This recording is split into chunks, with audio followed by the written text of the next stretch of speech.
Prevention of cruelty to animal sector যিবিলাক ধাৰা আছে সেইবিলাক বিবেচনা নকৰাকৈয়ে কুকুৰটো জিম্মা দি দিছিলে অ'নাৰৰ লগত, যিজনে পাৰ্পিট্ৰেট কৰিছিল এট্ৰচিটিছ।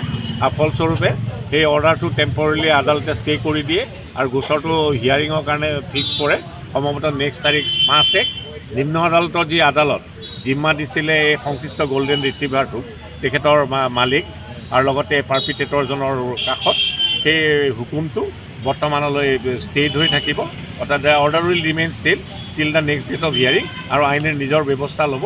নিশ্চিতভাৱে আইনত বিভিন্ন ছুপ্ৰিম কোৰ্ট আৰু হাইকোৰ্ট, গুৱাহাটী হাইকোৰ্টৰো আমি আপোনাৰ অথৰিটিজ কিছুমান প্লেচ কৰিছিলোঁ, য'ত লিপিবদ্ধ আকাৰত আছে যে অ'নাৰ হ'লেও যদি জীৱ জন্তুৰ প্ৰতি ক্ৰুৱেল্টি প্ৰদৰ্শন কৰে ডিউৰিং ইনভেষ্টিগেশ্যনো অলছ' তেনে ব্যক্তিক ইণ্টাৰিম কাষ্টডি তেনে জীৱ জন্তুৰ দিব পৰা নাযায়।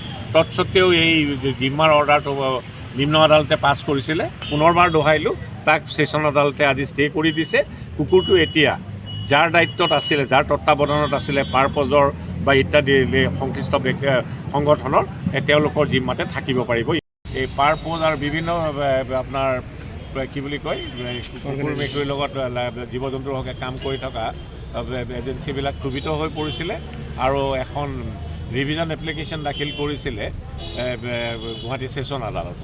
আজি শুনানি হ'ল আৰু শুনানি হোৱাৰ পিছত অপোন কোৰ্টতে এইটো ৰায়দান দিলে যে যিহেতু জিম্মা যেতিয়া আদালতে দিছিলে বিভিন্ন দিশ cruelty to regarding prevention of cruelty to animal sector যিবিলাক ধাৰা আছে সেইবিলাক বিবেচনা নকৰাকৈয়ে কুকুৰটো জিম্মা দি দিছিলে অ'নাৰৰ লগত, যিজনে পাৰ্পিট্ৰেট কৰিছিল এট্ৰচিটিছ। আৰু ফলস্বৰূপে সেই অৰ্ডাৰটো টেম্পৰেলি আদালতে ষ্টে কৰি দিয়ে আৰু গোচৰটো হিয়াৰিঙৰ কাৰণে ফিক্স কৰে সম্ভৱতঃ নেক্সট তাৰিখ 5 নিম্ন আদালতৰ যি আদালত জিম্মা দিছিলে এই সংশ্লিষ্ট গল্ডেন ৰিট্ৰিভাৰটোক, তেখেতৰ মালিক আৰু লগতে পাৰ্পিট্ৰেটৰজনৰ কাষত, সেই হুকুমটো বৰ্তমানলৈ ষ্টেড হৈ থাকিব। কাৰণ ক্ৰুৱেল্টি টু এনিমেল ছেক্টৰত লেখা আছে কাক কাক জিম্মা দিব পাৰি, এই আপোনাৰ এনিমেল ৱেলফেয়াৰ অৰ্গেনাইজেশ্যন হ'ব লাগে ইত্যাদি ইত্যাদি। তাৰপিছতে মালিকে মালিকজন একিউজো, কিন্তু এই গল্ডেন ৰিট্ৰিভাৰৰ মাৰপিট কৰা বুলি ইত্যাদি ইত্যাদি তেখেতৰ ফটো ভাইৰেল হৈছিলে। তেখেতে চিফ জুডিচিয়েল মেজিষ্ট্ৰেটৰ আদালতত এই গল্ডেন ৰিট্ৰিভাৰটোৰ জিম্মাৰ বাবে এখন আবেদন দাখিল কৰিছিলে আৰু আবেদনখনৰ মৰ্মে লানেট চিফ জুডিচিয়েল মেজিষ্ট্ৰেটৰ কোৰ্টে ৰিপৰ্ট কল কৰিছিলে সংশ্লিষ্ট থানাৰ পৰা। সংশ্লিষ্ট থানাই আকৌ ৰিপৰ্ট দিছিলে যে যিজন একিউজ আৰু যিজন মালিক, যোনে কুকুৰটোৰ লগত মানে বেয়া ব্যৱহাৰ কৰিছিলে, ক্ৰুৱেল্টি প্ৰদৰ্শন কৰিছিলে, তেওঁকে জিম্মা দিব পাৰি বুলি, জিম্মা দিলে আৰক্ষীৰ কোনো অবজেকশ্যন নাই বুলি এটা ৰিপৰ্ট দাখিল কৰিছিলে।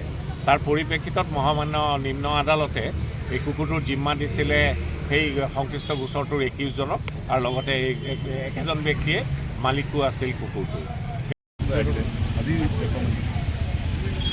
মানে এটা গল্ডেন ৰিট্ৰিভাৰ ইমান মৰম লাগে।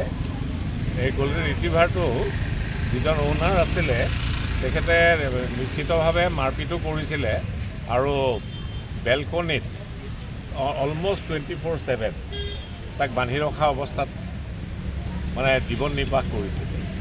আৰু এই মাৰপিট কৰাৰ যি ফটো সেয়া বিভিন্ন আপোনাৰ এনিমেল ৰাইটছ অৰ্গেনাইজেশ্যনলৈ স্থানীয় লোকে পঠাই দিছিলে।